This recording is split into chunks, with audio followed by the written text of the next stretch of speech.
Arriesgué mi vida y la de mis soldados para evitar que los franceses invadieran nuestro país. Y ahora tú se los regalas. Yo no regalo nada, no te equivoques.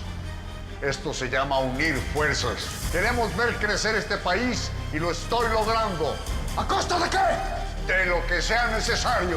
No cualquiera tiene los tamaños para hacerlo. Y yo como imbécil luchando contra la reelección. Lo hiciste por puro interés personal. Querías eliminar a Juárez para ocupar su lugar en la silla. ¿Por qué no lo admites? Traicionaste los ideales. ¡Tú eres un hipócrita! ¡Yo soy Porfirio Díaz!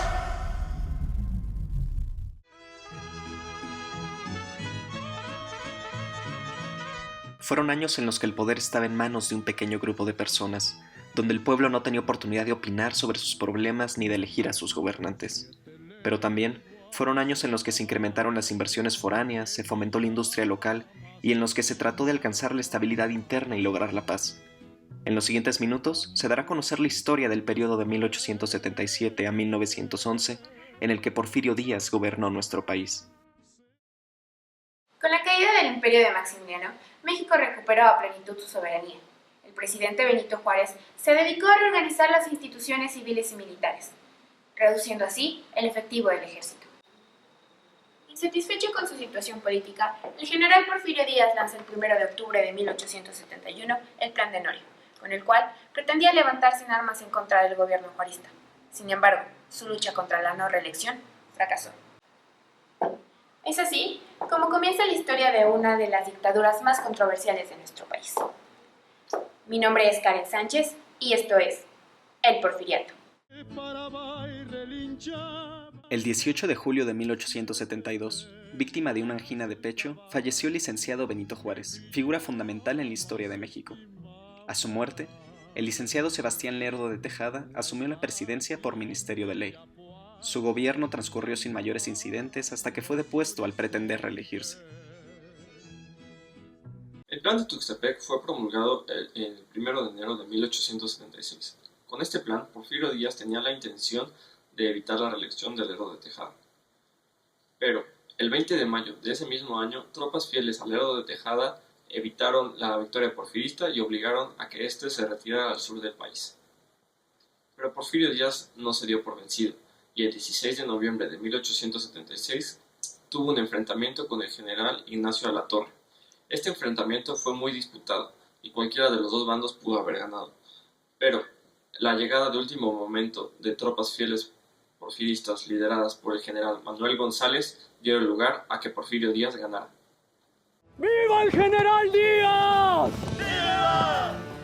Derrotadas en Tecuac sus mejores tropas, Lerdo de Tejada no tuvo más remedio que renunciar a la presidencia, la cual fue asumida meses después por el general Porfirio Díaz, quien había entrado triunfante a la capital.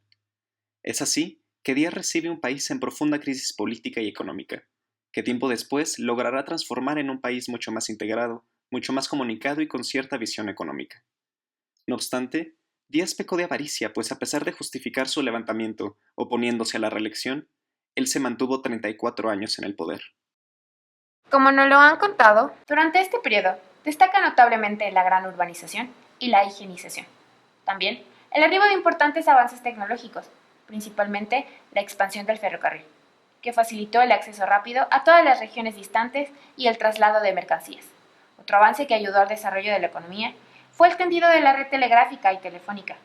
Además, la literatura tuvo un gran auge. Podemos encontrar en esta época autores como Miguel G. Urbina, Manuel Paino, entre otros.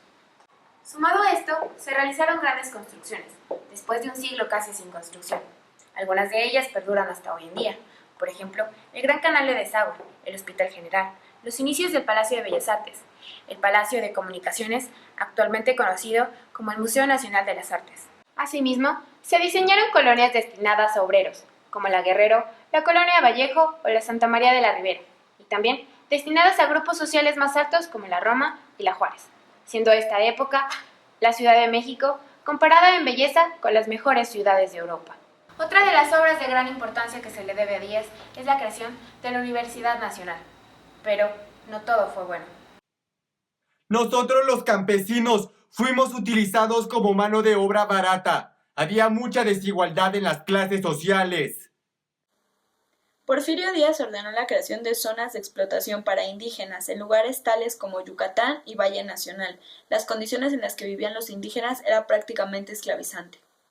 La prensa libre también se vio afectada negativamente, siendo las torturas, el soborno y las desapariciones algunas de las medidas que el porfiriato tomó para evitar que se tocaran temas que no eran de su conveniencia. También el porfiriato trajo consigo otra serie de medidas injustas e invasivas, que bajo el lema de orden y progreso, el gobierno siempre justificó a través del positivismo.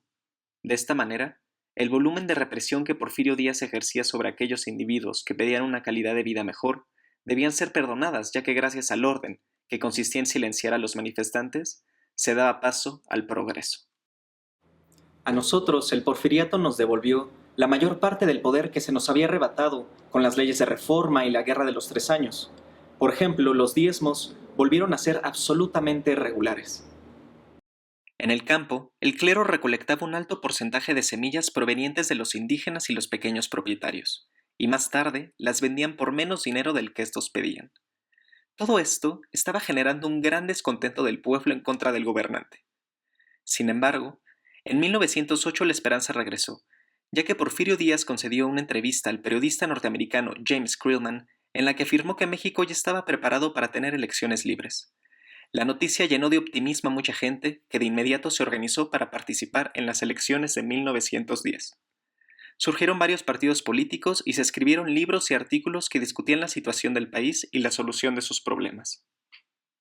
Fue Francisco I. Madero quien, junto con otras personas que estaban en contra de la reelección y que creían en la democracia y la necesidad de renovar el gobierno, se convirtió en un peligro para el gobierno de Díaz. Y poco antes de las elecciones de 1910, Madero fue detenido en Monterrey y encarcelado en San Luis Potosí, donde recibió la noticia de que Díaz se había vuelto a reelegir.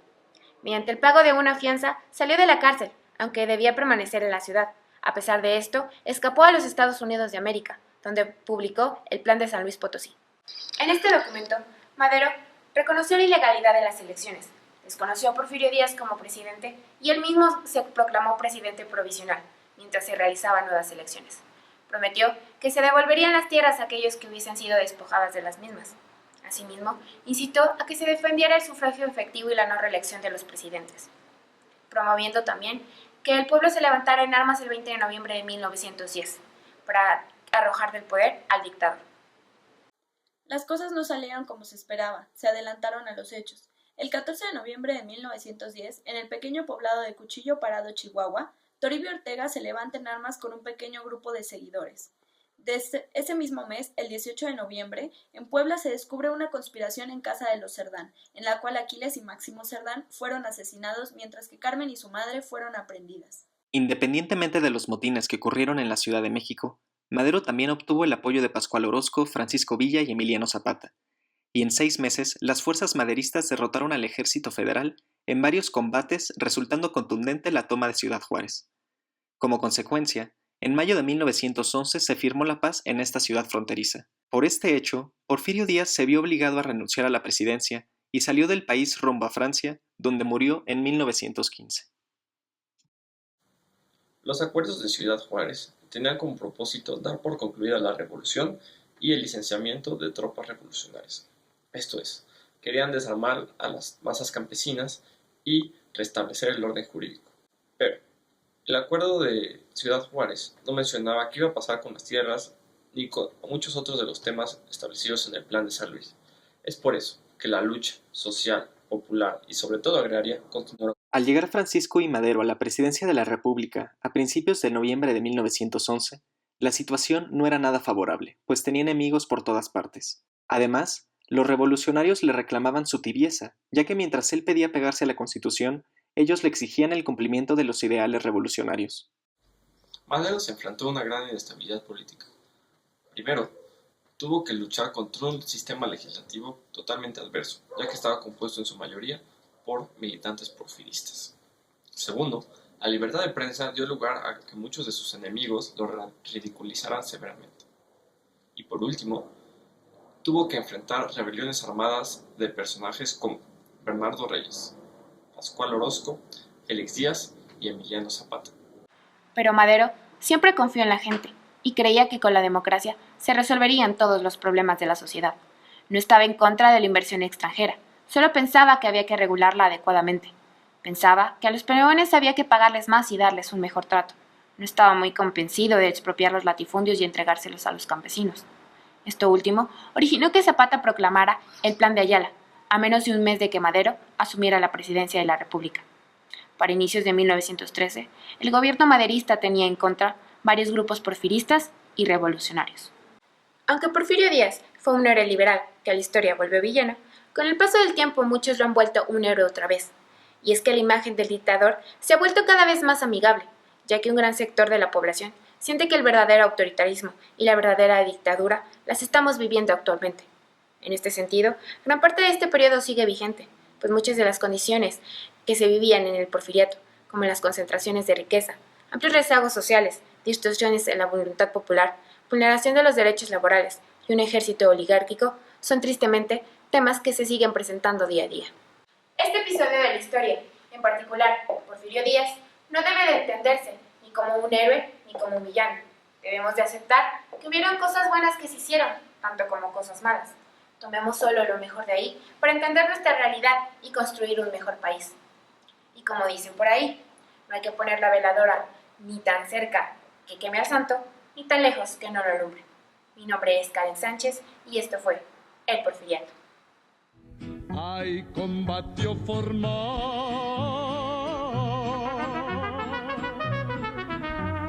la brigada Bracamontes. ¿Qué pasó, mis campesinos libres? Estamos aquí con Luxito de hoy. Mostachito super cool. Gorrito de campesino, ya sabemos, así ultra mexicano, porque somos muy patriotas de clases sociales desiguales, ¿verdad? Obviamente no puede faltar nuestras armas, nuestro chalequito así, cruzadito, ya saben. Digo, no se alcanzó para el chaleco, pero pues así se ve como las balitas, así como para el poner. El bigotito, ¿qué tal? ¿Listos para hacer la revolución?